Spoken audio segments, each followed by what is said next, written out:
I'm very pleased to be sitting with Dr. Didacus Jules, the Registrar of the Caribbean Examinations Council. And technology has been playing a very influential role in how people learn and study and acquire knowledge. And I want to ask you, Dr. Jules, what do you think the digital revolution is doing for education in general in the Caribbean? Well, first of all, let me say that the digital revolution is doing a lot for education worldwide.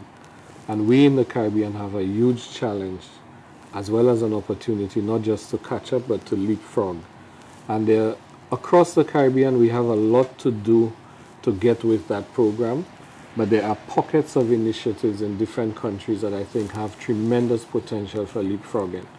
And the GATE initiatives that you are launching here in Antigua and Barbuda, I think, is one of those such things.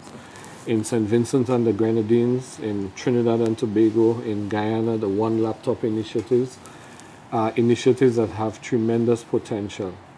There are so many facets to how information technology can completely revolutionize education. I don't think we have begun to come to grips with the potential and the promise of that capability.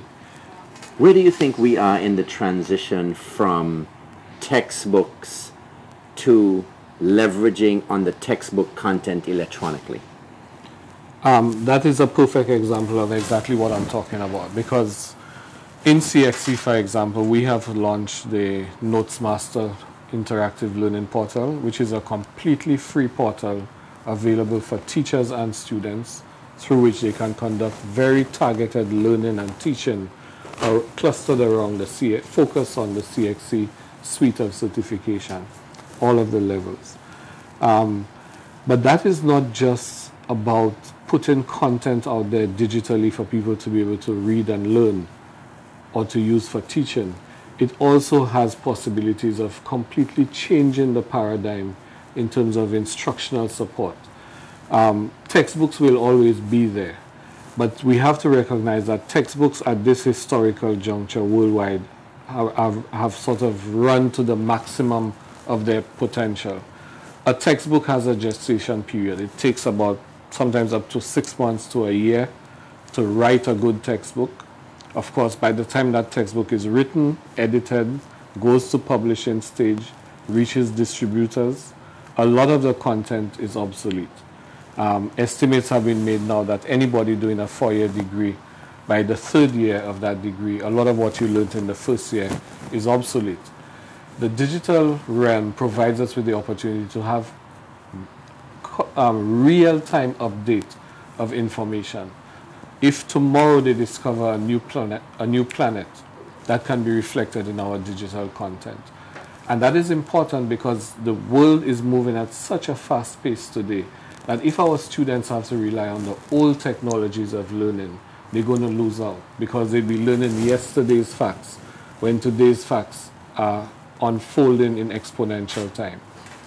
So the capability of that new media with for example, the issuance of laptops or tablets to students means that a student does not have to have a 50-pound backpack loaded with books costing hundreds of dollars, not all of which are utilized, to carry to school every day.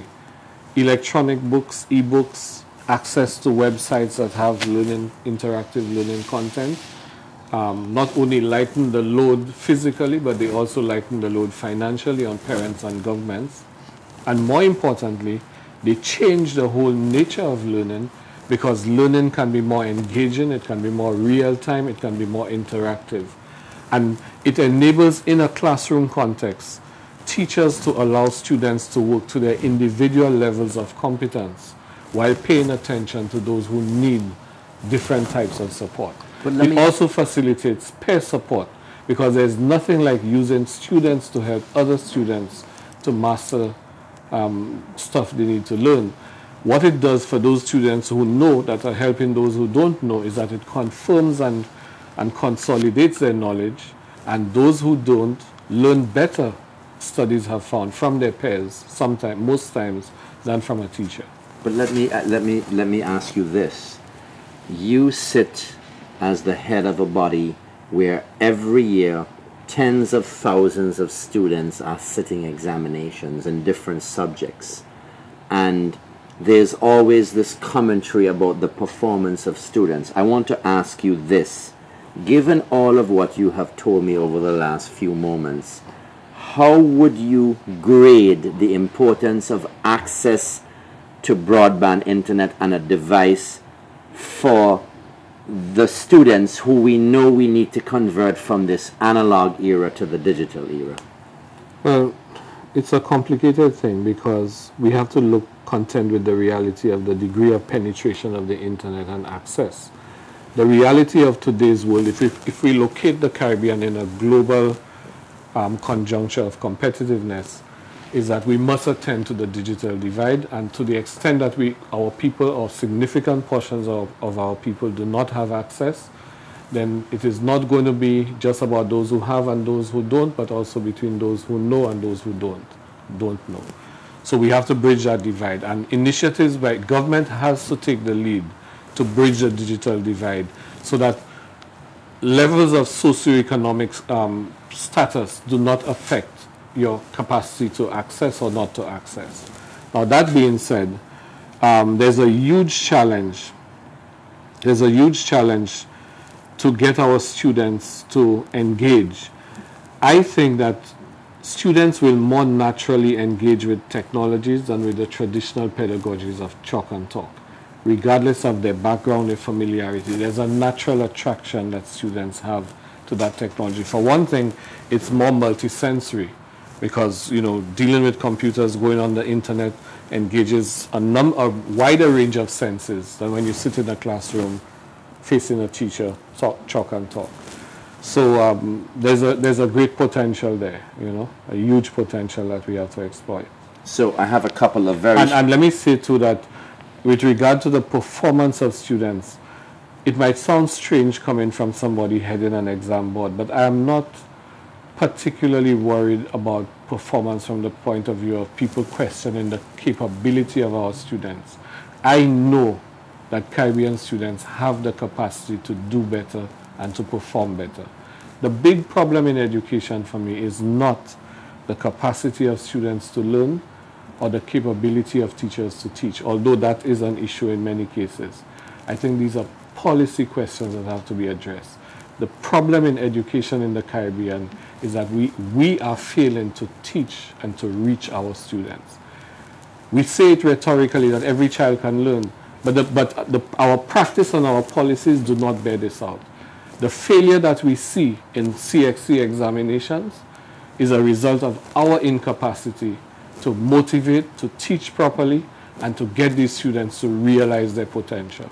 It is not an innate weakness on the part of these students. If you had to leave a final message to teachers and to students about their respective roles in this digital era, what would it be? Two things. This is a joint effort, help to make learning fun. If we can make learning fun, students that we think are uninterested, disengaged, have no motivation, the whole paradigm will change. But the nature of the relationship between teacher and student in the classroom has to move from the authoritarian thing that says, I am the teacher, I'm the font of all knowledge, and I need you to digest this medicine that I'm giving you, to one of a mutual search guided by the teacher for understanding, for knowledge, the excitement of learning. And it can happen because you take the most dull group of students in the classroom and bring them outside the classroom into the community. Let's say in biology, for example, students who have no interest whatsoever in biology, and you take them on a field trip, and it's a completely different vibe. I've been speaking to Dr. Didacus Jules, the Registrar of the Caribbean Examinations Council. I am Edmond Mansoor.